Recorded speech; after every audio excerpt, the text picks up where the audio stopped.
अस्सलाम वालेकुम dear student. आज जो है हमारा लेक्चर बहुत ही इम्पोर्टेंट है कि जब भी आप किसी भी केमिकल इंडस्ट्री में किसी भी केमिकल इंजीनियरिंग प्लांट के ऊपर मटेरियल बैलेंस लगाते हैं, मास बैलेंस लगाते हैं या रिएक्टिव प्रोसेस के ऊपर मास बैलेंस लगाते हैं, तो उस केस में आपको किन किन अहम पैरामीटर्स का पता होना चाहिए। तो ये एक टेबल है जिसमें हमने ये चेक करना है कि जब भी आपने मास बैलेंस लगाना है, चाहे रिएक्शन हो रहा हो सिस्टम में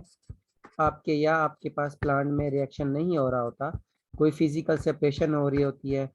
इस रिएक्शन के केस में कोई केमिकल चेंज आएगी, केमिकल रिएक्शन हो रहा होगा, तो उस केस में आपने कौन सा मास बैलेंस प्रेफर करना है। तो हमारे पास काफ़ी सारे मास बैलेंस लगाने के तरीके हैं। एक तो आप टोटल मास बैलेंस लगा लेते हो, चाहे आप रिएक्शन के बगैर मास बैलेंस लगाओ या रिएक्शन के साथ टोटल मास बैलेंस लगाओ कि टोटल मास आपका कितना सिस्टम में गया है और टोटल मास कितना आपका सिस्टम से लीव किया है, वो दोनों बराबर होंगे मास। यानी अगर आपने 100 kg रिएक्टेंट का मास दिया है तो आपके पास प्रोडक्ट भी 100 kg ही बनेगा, या अगर आपने रिएक्टेंट 100 kg मास दिया है तो आपके पास प्रोडक्ट में 50 kg प्रोडक्ट बना है, तो साथ 50 kg अनरिएक्टेड जो है वो रिएक्टेंट चले जाएंगे, तो टोटल मास आपका इनपुट पे 100 kg था तो आउटपुट पे भी 100 kg हो जाएगा। इस तरह आप विदाउट रिएक्शन भी अगर हम टोटल मास बैलेंस लगाते हैं तो वो भी आपका मास कंजर्व रहेगा, वो सेम रहेगा, एक जैसा मास आएगा। यानी अगर इनपुट पे जितना मास होगा विदाउट रिएक्शन सिस्टम में, जब रिएक्शन नहीं हो रहा होता तो आउटपुट पे भी उतना ही मास रहेगा। इस तरह जब आप टोटल मोल बैलेंस लगाते हैं, क्योंकि मोल जो है वो हमारे पास किसी भी रिएक्टिव सिस्टम में वो बराबर नहीं हो सकते, जबकि नॉन रिएक्टिव सिस्टम में जितने भी आपके पास इनपुट पे मोल्स होते हैं उतने ही आउटपुट पे मोल्स चले जाते हैं। लेट्स सपोज 1000 मोल्स किसी भी रिएक्टेंट के मोल्स हैं तो प्रोडक्ट में भी 100 मोल्स 1000 मोल्स ही चले जाएंगे। जबकि रिएक्टिव सिस्टम में जब भी रिएक्शन होता है, क्योंकि रिएक्शन के रिजल्ट में आपके पास डिफरेंट केमिकल चेंजेस आ रही होती हैं, तो आपके पास इनपुट के मोल्स आउटपुट के मोल्स कभी भी बराबर नहीं हो सकते। तो लेकिन आपने वहाँ पे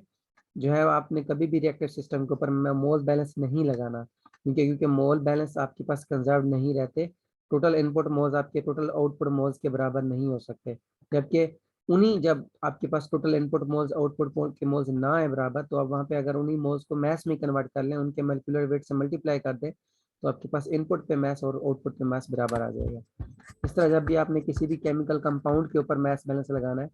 कोई भी केमिकल कंपाउंड है, लेट्स सपोज सल्फ्यूरिक एसिड है H2SO4 है, आपके पास वाटर है H2O है, ये भी एक कंपाउंड है, नाइट्रिक एसिड है HNO3 है, या आपके पास कोई भी केमिकल कंपाउंड हो, तो रिएक्टिव सिस्टम में आपने टोटल कंपाउंड बैलेंस को प्रेफर नहीं करना, टोटल कंपाउंड बैलेंस नहीं लगाना, क्योंकि जब भी रिएक्शन होता है तो आपके पास उस रिएक्शन के रिजल्ट में जो प्रोडक्ट बन रहा होता है वो हो सकता है वो आपके पास रिएक्टर के अंदर कमुलेट हो जाए, वो आपके पास जो है वो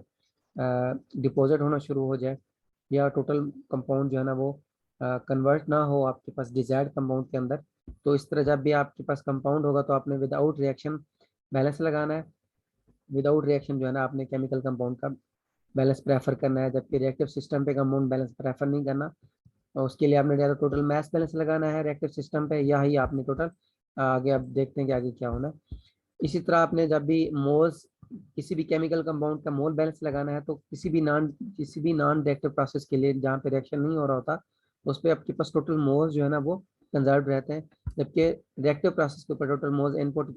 कभी भी आउटपुट मोल्स के बराबर नहीं हो सकते। इस तरह जब भी आपने एटॉमिक स्पीशीज किसी भी एटॉमिक स्पीशीज के ऊपर मास बैलेंस लगाना है, तो उस केस में विदाउट रिएक्शन आपने आपके पास जो है मैस वो एटॉमिक स्पीशीज का, जैसे हाइड्रोजन है, नाइट्रोजन है, सल्फर है, यानी कोई कंपाउंड है वो किन किन एलिमेंट से मिलकर बना होता है उसका बैलेंस लगाए, रिएक्टिव सिस्टम में भी वो कंजर्व रहता है। इस तरह नॉन रिएक्टिव सिस्टम में भी वो आपके पास मैस बैलेंस वो कंजर्व रहता है, यानी आप दोनों लगा सकते हो, आप प्रेफर करते हो तो ये एक जो है इसको एलिमेंटल बैलेंस प्रेफर किया जाता है। जब भी आपके पास कोई केमिकल इंजीनियरिंग प्लांट लगा हो, कोई रिएक्शन हो रहा होता है, कोई इंडस्ट्री लगी होती है, तो वहाँ पे आप प्रेफर करते हो। इस तरह जब आपके पास मोल बैलेंस आपने किसी भी एटॉमिक स्पीशीज का मोल बैलेंस लगाना हो, तो वो भी आपके पास चाहे रिएक्शन हो रहा हो या चाहे रिएक्शन ना हो रहा हो, दोनों केसेस में आपके पास जो एटॉमिक स्पीशीज का मोल बैलेंस है वो कंजर्व रहता है टोटल मोल सिस्टम के input is equal to total mole system के आउटपुट।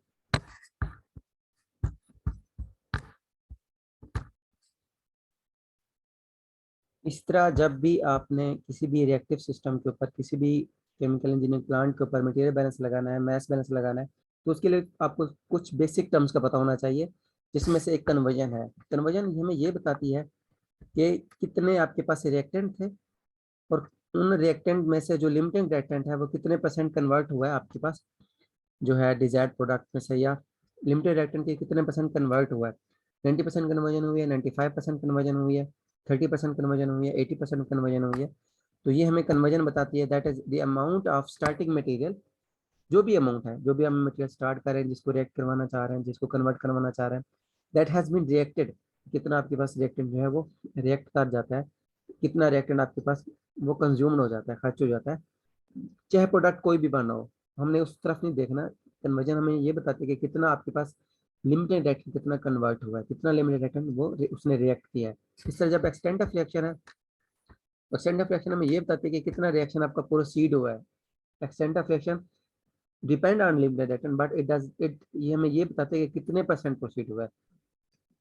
कि आपके पास रिएक्शन 30% कंप्लीट हुआ है, 80% कंप्लीट हुआ है, या 90% कंप्लीट हुआ है। रिसाइकल स्ट्रीम क्या है? रिसाइकल स्ट्रीम जब भी आपके पास रिएक्शन हो रहा होता है, रिएक्टिव सिस्टम होता है,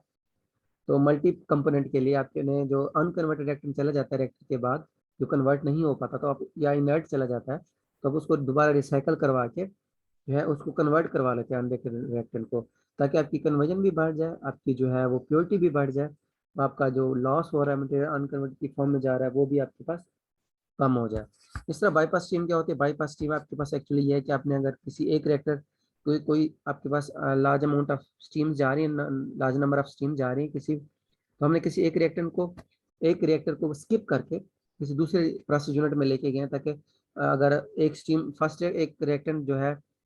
एक लिमिटेड रिएक्टेंट था उसका 50% फर्स्ट रिएक्टर में कन्वर्ट हो जाए और 50% सेकंड रिएक्टर में कन्वर्ट हो जाए, क्योंकि कैपेसिटी जो है ना वो फर्स्ट रिएक्टर की इतनी नहीं है कि वो 100% जो है ना फर्स्ट रिएक्टर को कन्वर्ट करा सके या उसको रिएक्ट करवा सके। तो that is called bypass stream. इस तरह आपने जब भी जो है जब आपके पास रिएक्शन हो रहा होता है मल्टीपल स्ट्रीम्स के अंदर, तो आपने के पास एक रिसाइकल और सेपरेशन का कंसेप्ट आता है, क्योंकि जब तक आप अनकन्वर्टेड रिएक्टेंट को दोबारा बार बार रिएक्ट कन्वर्ट नहीं करवाओगे, जो आपके पास अनकन्वर्टेड जा रहे हैं रिएक्टेंट, जो कि आप उनको रीयूज करना चाह रहे हो, दोबारा इस्तेमाल करना चाह रहे हो, दोबारा उनको रिकवर कराना चाह रहे हो, तो उनको जब भी आप दोबारा रिएक्टर में जितनी दफा स्ट्रीम्स में लेके वापस रिसाइकल कराते जाएंगे, तो आपकी कन्वर्जन भी बढ़ती जाएगी और आपके पास जो है वो रिसाइकल उतनी बढ़ती जाएगी और आपके पास प्योरिटी इंक्रीज होती जाएगी। तो जो है आपके पास जब भी आपने केमिकल रिएक्टर्स के ऊपर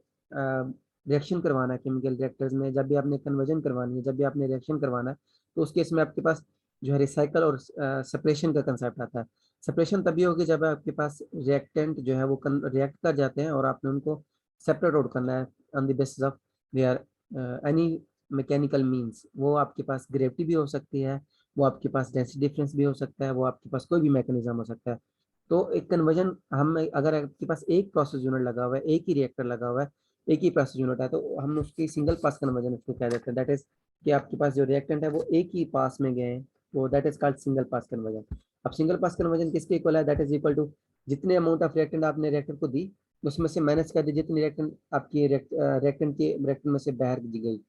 तो यानी रिएक्टर में जितनी अमाउंट और कितने मैस या कितने कंपोजिशन गई रिएक्टेंट की और उसमें से कितनी लीव कर रही है, डिवाइडेड बाई कितनी आपने इनपुट पे कितनी दी थी रिएक्टेंट की अमाउंट। तो that is called single pass conversion. इसी तरह आपके पास जो ओवरऑल पास कन्वर्जन है, जब आपके पास एक से ज्यादा रिएक्टेंट किसी भी प्लांट के ऊपर, अगर 2 रिएक्टर लगे हुए हैं, 3 रिएक्टर लगे हुए हैं, 4 रिएक्टर लगे हुए हैं, आप चाहते हैं कि मैं